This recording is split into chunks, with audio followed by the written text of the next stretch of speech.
Hey there, welcome to this Friday live edition of the Certified Badass Online Marketing Podcast. I am your host, Bobby Klink, and I'm excited for today's show because on today's show, we're going to be talking about a really important rule, and it's a rule that we just don't live by.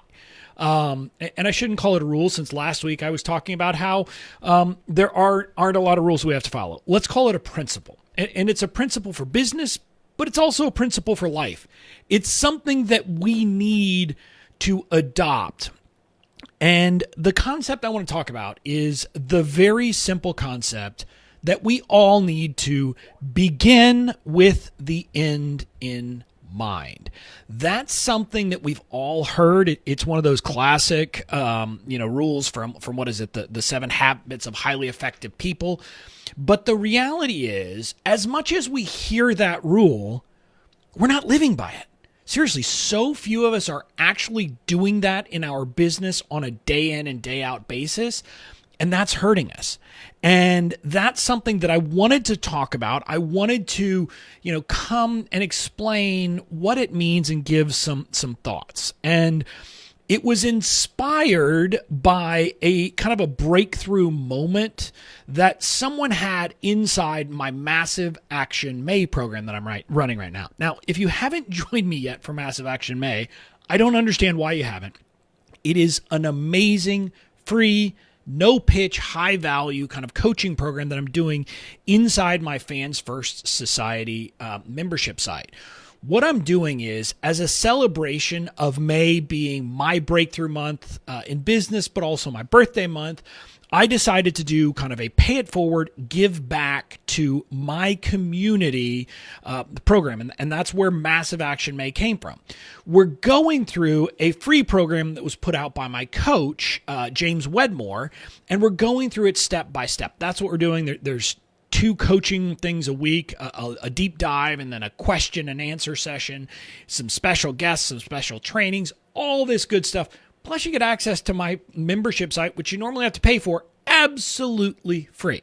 So again, if you haven't joined me yet, you really should. You can get all the details and join me by heading over to bobbyklink.com/take action. Again, bobbyklink.com/take action. And you can get access to my paid membership, all this coaching, all this amazingness for all of May, absolutely free. Don't have to enter a credit card, no renewals, nothing like that. I just want to help my audience. And so that's what we're doing. So what I wanted to talk about and how this concept of today's episode of begin with the end in mind came up was an insight that someone had inside of Massive Action May. And it started because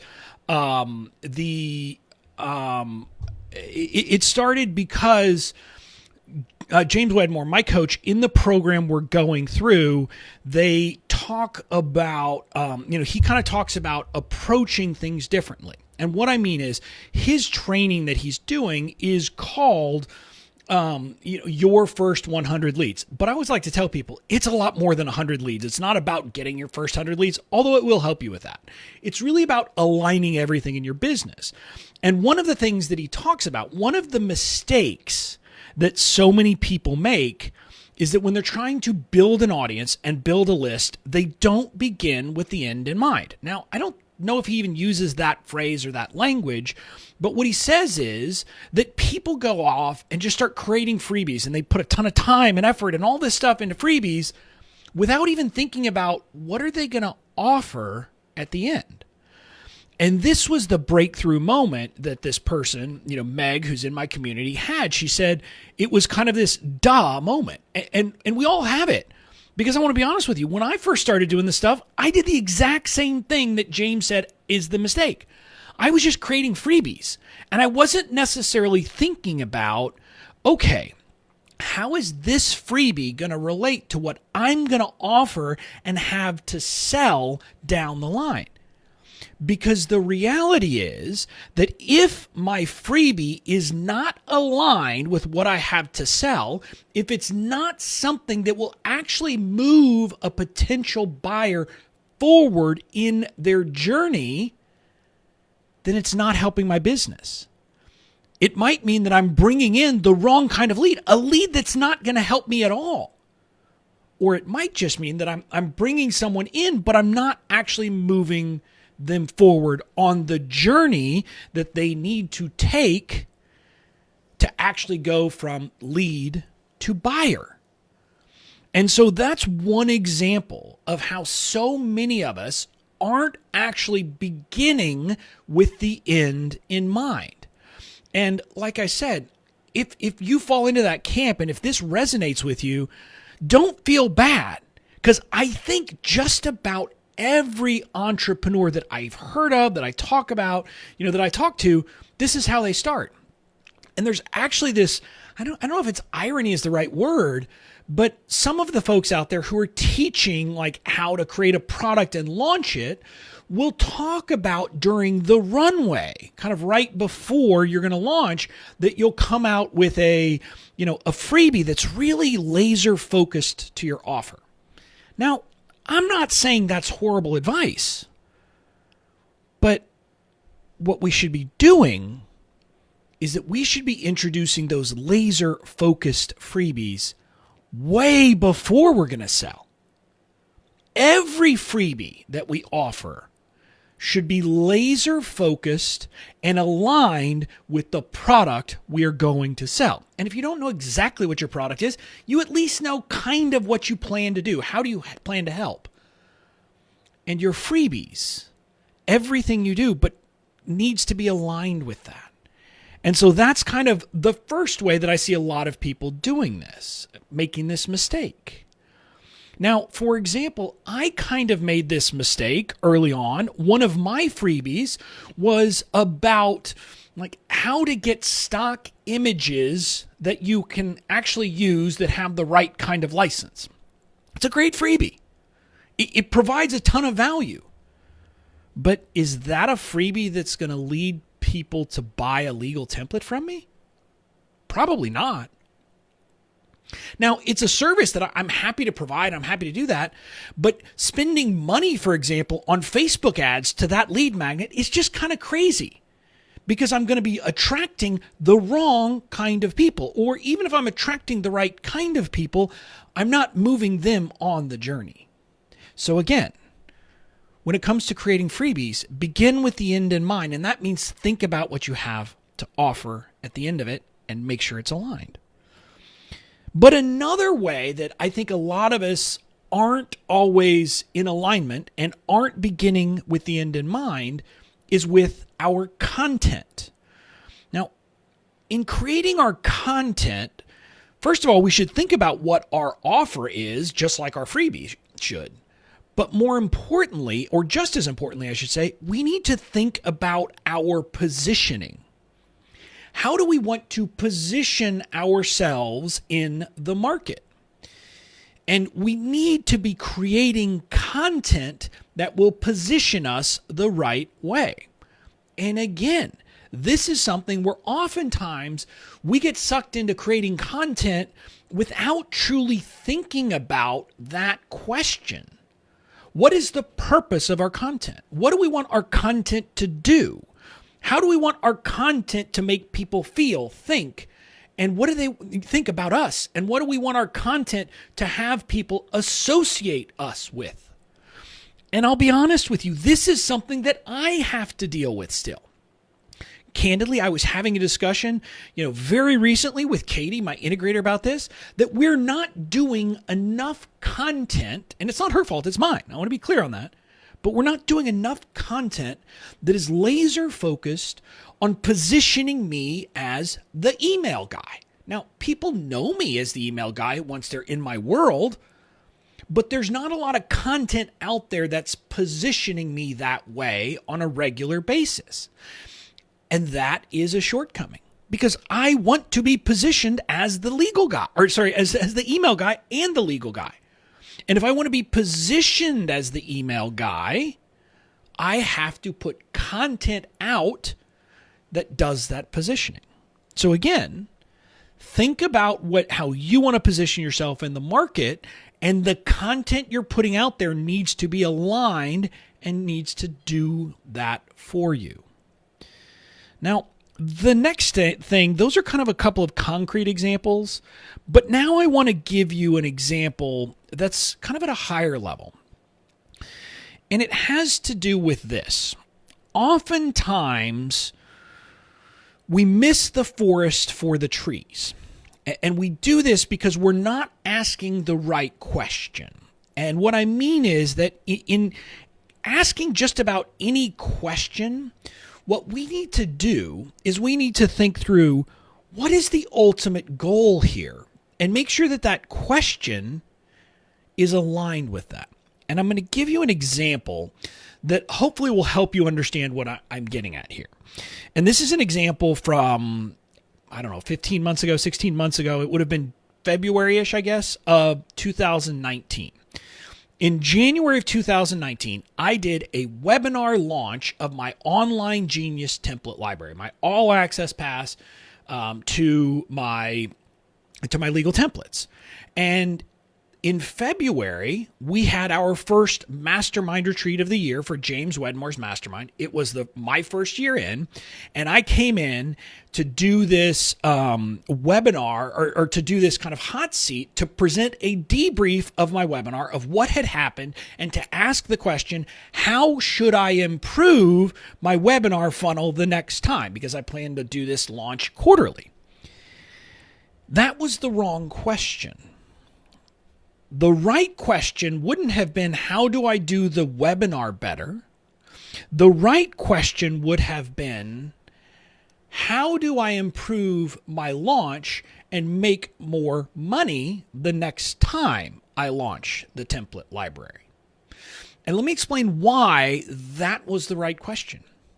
Because I was so focused and fixated on this particular way of launching that I was missing the fact, and I was missing the details, that maybe a webinar wasn't the right way to launch that product. And that was the insight that James and the other members of that mastermind helped to give me at that point. That question, asking that better question, is what actually led to what became kind of my signature thing last year, which was the non-launch launch, where I simply sent emails, made just as much money as with a webinar, and spent $0 on ads. And it was an insight I could only have when I backed away and stopped saying, how do I have a more successful webinar? And said instead, how do I actually make more money with less effort? So that's an example of something that, and I'll just tell you, in our mastermind, with James, this type of reframing happens all the time, because oftentimes everybody does this, just so you know, and as advanced as you are, you will probably have this happen to you. You will be fixated on where you are. You'll be, worried about what you're doing. And oftentimes what we need to do is step back, go to a higher level of abstraction, but more importantly, ask the question, what is my ultimate goal here? So for example, if you're running like some people, and my audience doesn't do a ton of this, but if you're running an evergreen webinar and people get on your list for that evergreen webinar and then nothing happens after if they don't buy, there's no, no relaunch, there's no nurture, there's nothing to recapture those people later. And I've heard people ask this question. People said, okay, well, so what should I do on segmenting my list after that? That's the wrong question. The right question is, how do I make more money from the leads who are already in my funnel? And it might be about segmenting, or it might simply be about putting in a nurture sequence over time that has flash sales later. But you've got to be asking the right question. And oftentimes the question is going to be, how do I sell more with less effort or with less stress or whatever it is? But you get the point. We need to get to that level of abstraction. Figure out what is your goal and ask that. So that's a reframe I want you to make. But another thing, and this is kind of the last thing I want to talk about where we don't do this very often, is we're not asking this one question often enough. Where do I want to be in a year? Or if we do ask that question, we ask that question, but then we don't align what we're doing today with the answer. And again, I'm guilty of this as much as anybody else. And I want to be very clear. I've never had a 1-year plan where a year later I'm actually there. It's a running joke that in my world, a plan is only about as good as the first week that we have it. But I have a vision for where I want to be in a year, but oftentimes I'm not even living up to that because I'm continuing to do things now based upon where I am right now. And there's a couple of ways that this comes in. First of all, if you expect to potentially pivot or add a business line or do something like that in your business down the line, we have to be thinking today about how do I get there? What do I need to be doing today to position myself for that in 6 months, in a year? Again, kind of like I said earlier, I need to be positioning myself as the email guy so that people more broadly outside of the people who already know me will come to know me for email. Because that's part of my vision, right? Is that in a year from now, I'll be the legal guy, but I'll also be the email guy, right? So if I want that, I have to take actions today to get there. And that means sometimes the problem is we're in the status quo, right? We're already doing things, and stopping doing what we're doing to actually say, let me step back, and does this actually serve where I want to be in a year is a hard thing to do. But we need to do that.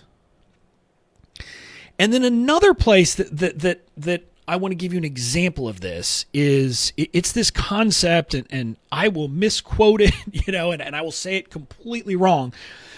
But James says it in a great way. And I love the way he describes it, is that you can't solve your current problems from your current state of existence, I guess is what you would say. In other words, and I'll use this by an example.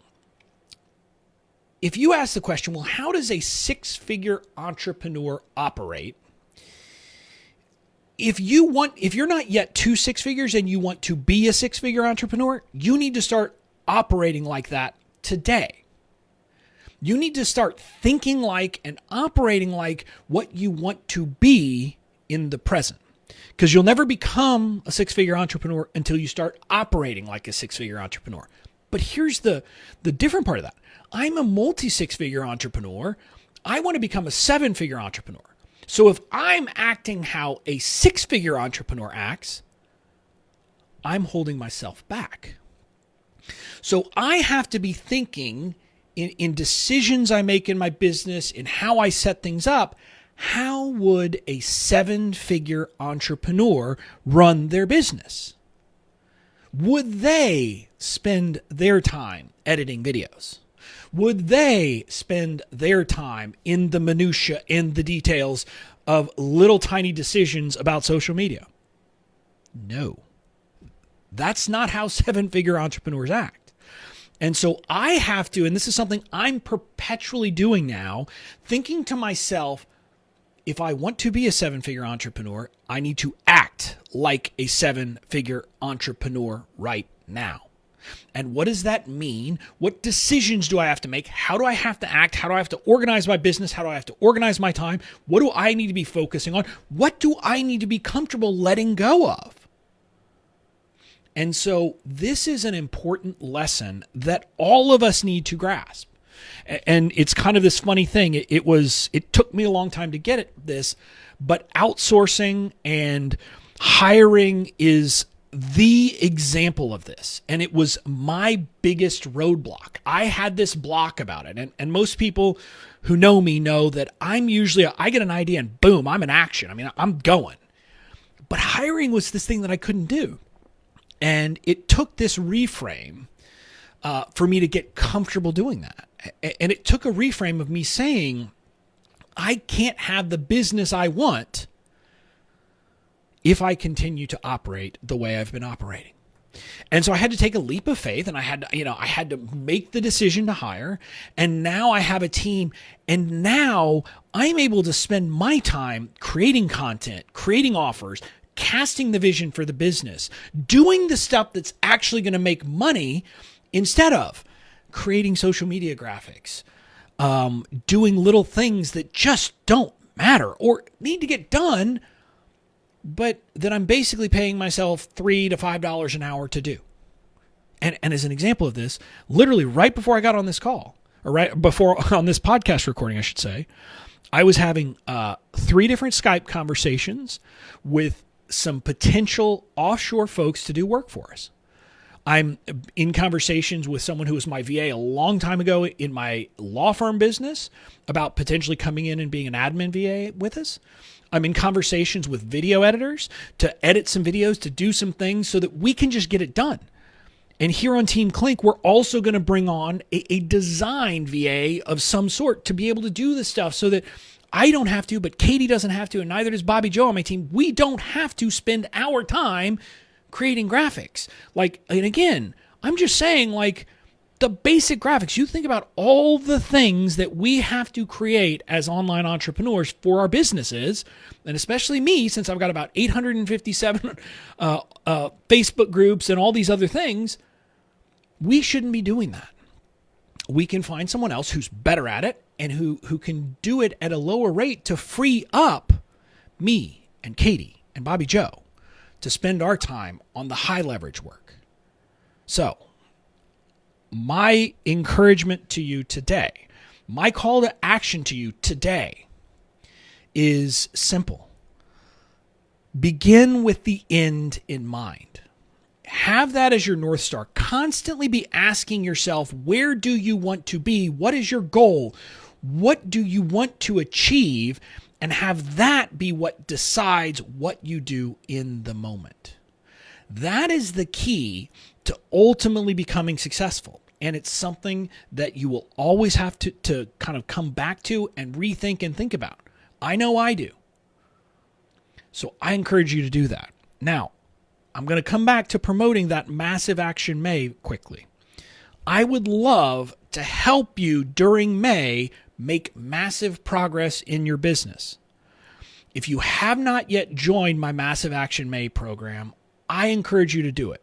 It is a chance for you to get this kind of alignment, in your offer, your freebie, your messaging, your positioning, how you do social media content. And we're even going to have a Facebook ads manager, my Facebook ads manager, come in and teach about Facebook ads. So we've got all of that. You got question and answer sessions with me. You get all of these lessons. Plus, you're also getting access to my content, including all of my prior workshops about creating content, about finding your fans, about email, about messaging and positioning. You can get in and you can get all of that. So I encourage you to go and do that now. That's my call to action to you. You can find that at bobbyclink.com/take action. Again, it's absolutely free. Join me for Massive Action May, and I'll talk to you next week.